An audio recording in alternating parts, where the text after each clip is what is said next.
الحمد لله وكفى وسلام على عباده الذين اصطفى أما بعد باب الإسراء بالجنازة, the chapter of hastening with the janaza for burial.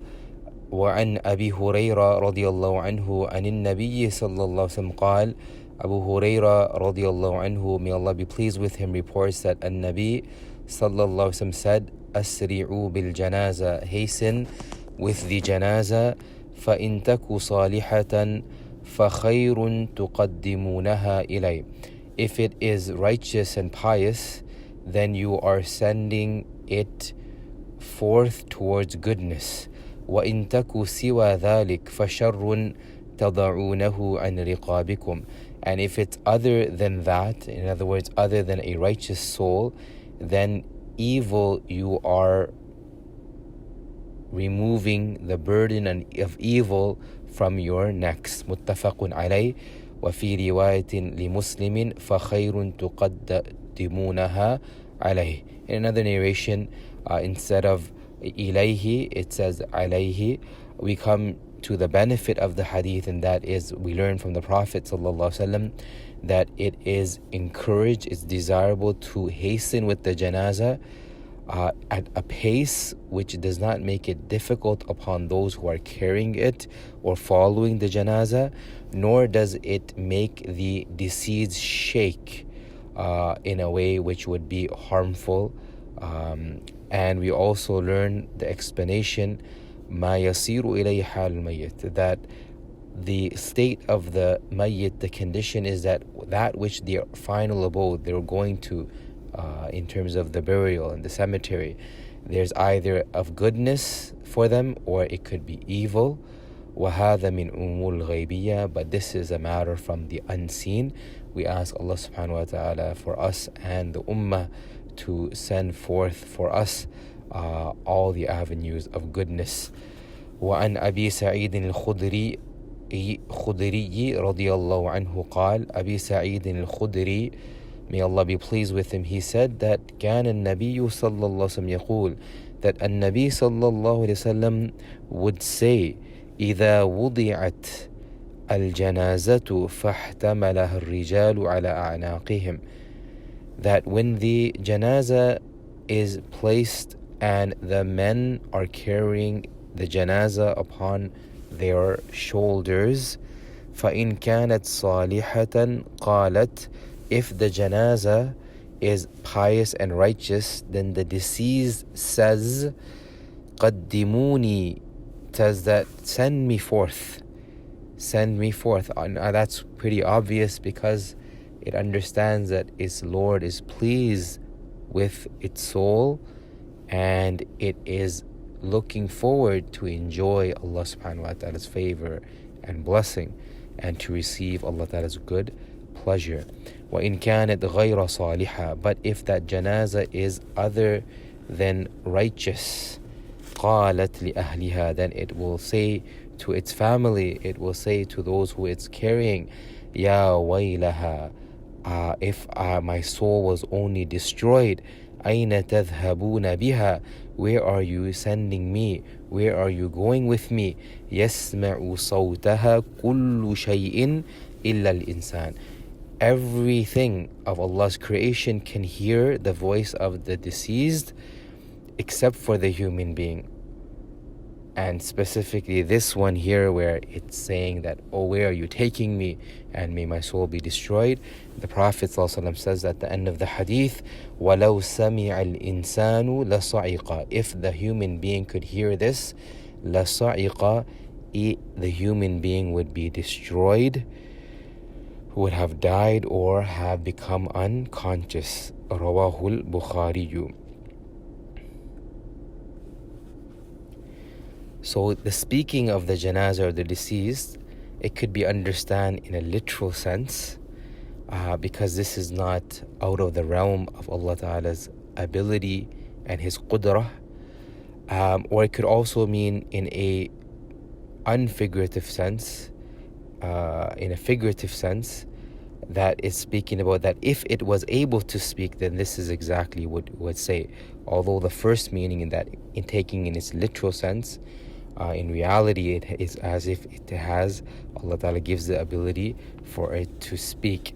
Although Allah Ta'ala has made it, concealed it from the human beings who are alive, because for them, for us, it's still a test that we obey Allah Subhanahu wa Ta'ala out of intention and out of free will. For if the matters of the unseen were made to become apparent in this world, then there would no longer be any test thereafter. باب تعجيل قضاء الدين عن الميت والمبادرة إلى تجهيزه إلا أن يموت فجاءة فيترك حتى يتيقن موته. The chapter of hastening to fulfill the debt on behalf of the deceased and hastening to prepare the deceased, except for a person who passes away suddenly, that only after ascertaining and being certain that that person has died, then of course its preparation for that deceased will also be taking place. Abu Hurairah radiyallahu anhu mentions from an-Nabi sallallahu alaihi wasallam who said, نفس المؤمن معلقة بدينه حتى يقضى عنه, that the nafs, the soul of a believer, is suspended because of his debt until the debt is paid on his behalf. So we learn from here that it is an obligation to hasten to fulfill the outstanding debt of the deceased from his estate, and that takes preference over all the other rights of those who will inherit after his preparation for his funeral has taken place. And the soul of a believer, it would be suspended, and the final decision of whether that believer is successful or whether that soul will be destroyed, it will not be decided until the debt has been paid. Some of the ulama have explained that this is referring to that person that they took a debt in such a way which would constitute in a sinful way, or the person who took a debt but had shortcomings, although they had the ability to pay off the debt, make the installments, etc., but they had shortcomings that they didn't intend to pay back the debt.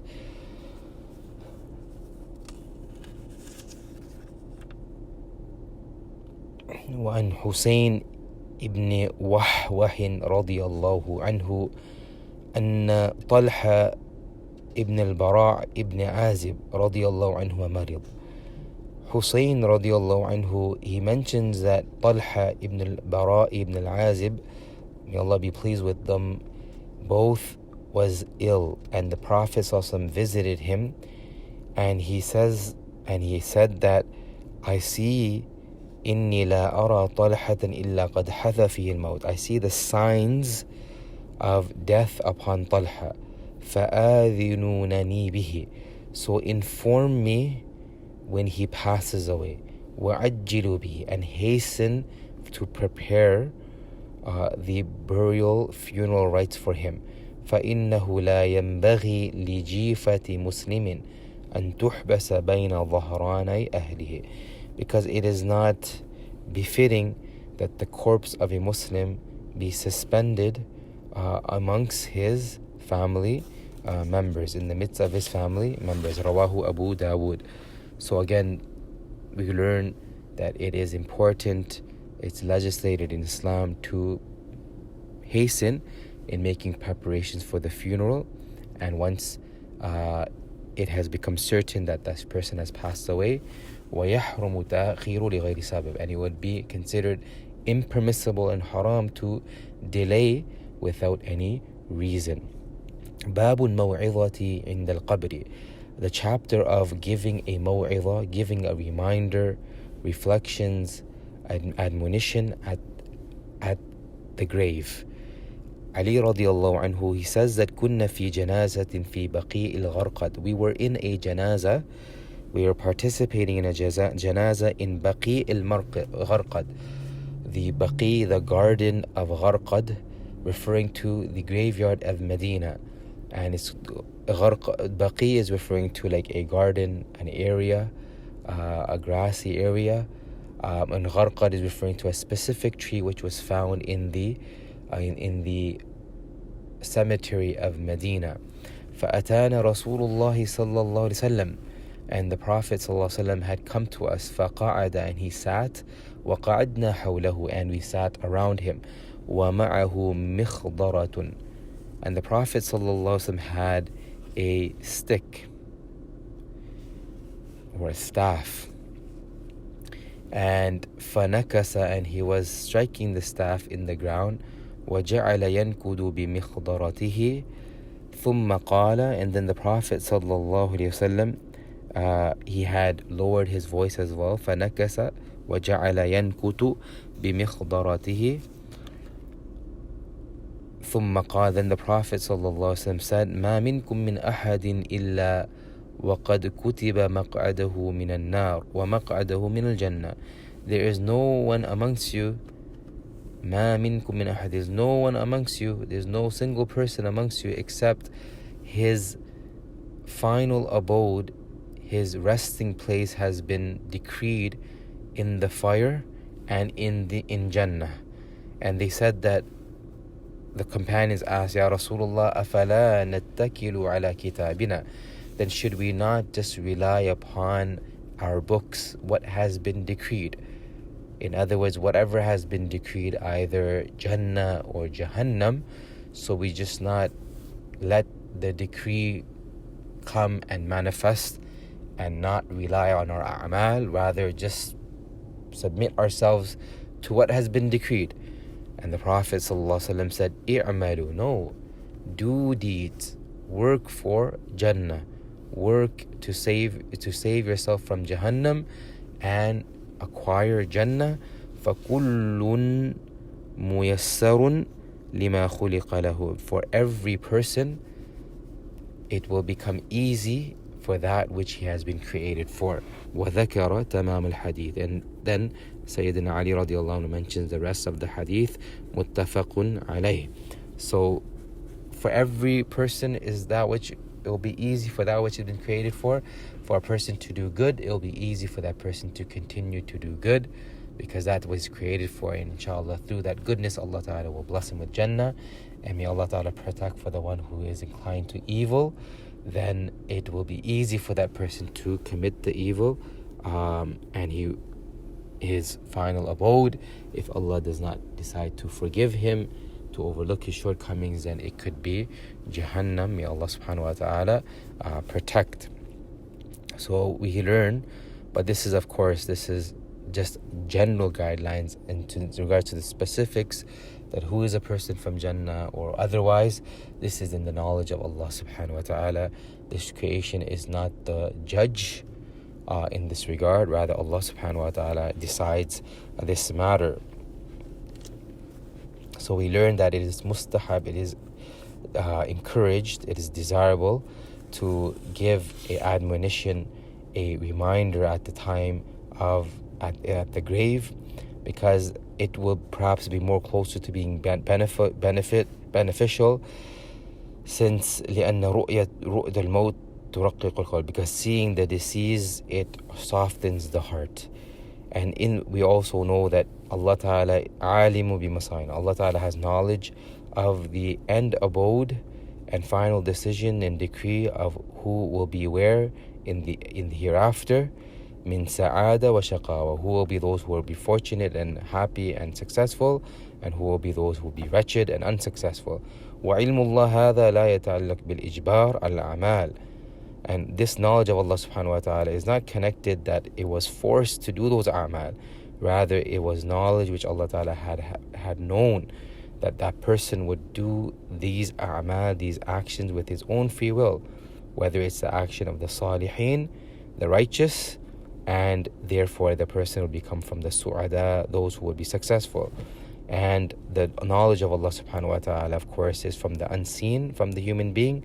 So therefore it would not be appropriate or befitting that a person leave a'mal just simply based on what Allah Ta'ala knows. Rather, what's incumbent is a person make effort to acquire goodness, because Allah Subhanahu wa Ta'ala has decreed upon the goodness of one's deeds and has made it incumbent upon him, and will become also accountable for those deeds for which a person has done of free will, not upon only Allah Subhanahu wa Ta'ala's knowledge of what the slave will do. And the last chapter for today, inshallah, is the chapter of Dua للميت بعد دفنه والقعود عند قبره ساعة للدعاء له والاستغفار والقراءة. The chapter of making dua for the deceased after they have been buried, and to also والقعود عند قبره, and also to remain after burial for a short time, for some time, to make dua and seek Allah's forgiveness on behalf of the deceased, and for recitation of Quran. Abi Amr, and it's also been said Abu Abdullah, وقيل أبو ليلى عثمان بن عفان رضي الله عنه قال كان النبي صلى الله عليه وسلم إذا فرغ من دفن الميت وقف عليه. Uthman ibn Affan radiallahu anhu says that the practice of Nabi sallallahu alaihi wasallam would be that when he would complete, when the burial of a deceased will be complete, then he would waqaf alayh, then he would stay and remain thereafter, and he would say istaghfiru li akhikum. He would instruct that seek Allah's forgiveness for your brother, in other words the deceased, wasalu lahu tathbit, and ask Allah Ta'ala at-tathbit, ask Allah Ta'ala to make your brother, deceased brother, firm. فَإِنَّهُ الْآنْ يُسْأَلْ, because now he will be asked by the two angels of the most three important questions as to who is your Lord, what was your religion, and what you know about the Prophet sallallahu alaihi wasallam. So here we learn the excellence and the encouragement to remain after the burial and to make dua for the deceased, and that Allah subhanahu wa ta'ala make this person firm at the time of the two angels asking the questions. And for the believer, Allah subhanahu wa ta'ala will inspire the believer to those answers, that Allahu Rabbi, Allah is my Lord, wal Islamu dini, and Islam is my deen.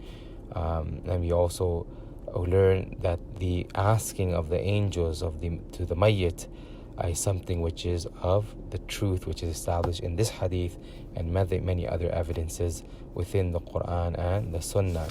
And the last hadith inshallah for today is Amr ibn al-As radiallahu anhu قال, he says, the companion Amr ibn al-As radiallahu anhu, إذا دفنتموني فأقيموا حول قبر قدر ما تنحر جزور, that when you bury me, then stand around my grave to the extent of a camel being slaughtered. So stick around the amount of time it would take you to slaughter a camel, وَيُقْسَمُ لَحْمُهَا, and to distribute its meat, حَتَّى أَسْتَأْنِسَ بِكُمْ, so that I would be able to feel your presence, وَأَعْلَمَ مَاذَا أُرَاجِعُ بِهِ رُسُلَ رَبِّي, and I would also be able to know that which I would be able to reply to the messengers of my Lord. رواه مسلم وقد سبق بطوله. قال الشافعي رحمه الله, Imam Nawawi رحمه الله quotes Al-Imam al-Shafi'i rahimullah, may Allah be pleased with him, وَيُسْتَحَبُّ أَن يُقْرَأُ عِنْدَهُ شَيْءٌ مِنَ الْقُرْآنِ, it's also mustahab to recite after the burial upon the deceased something of the Quran. وَإِنْ خَتَمَ الْقُرْآنَ كُلَّهُ كَانَ حَسَنًا, and if they were to complete and make an entire recitation of the Quran, then this is something which would be good, this is something which would benefit the deceased as well. So here we learn استئناس الميت بالدعاء إخوانه وأهله له عند قبره, that the mayyit, it gains comfort through the dua of its brothers, of those who are making dua for him and his family, their presence at making dua by his grave side. وآخر دعوانا أن الحمد لله رب العالمين.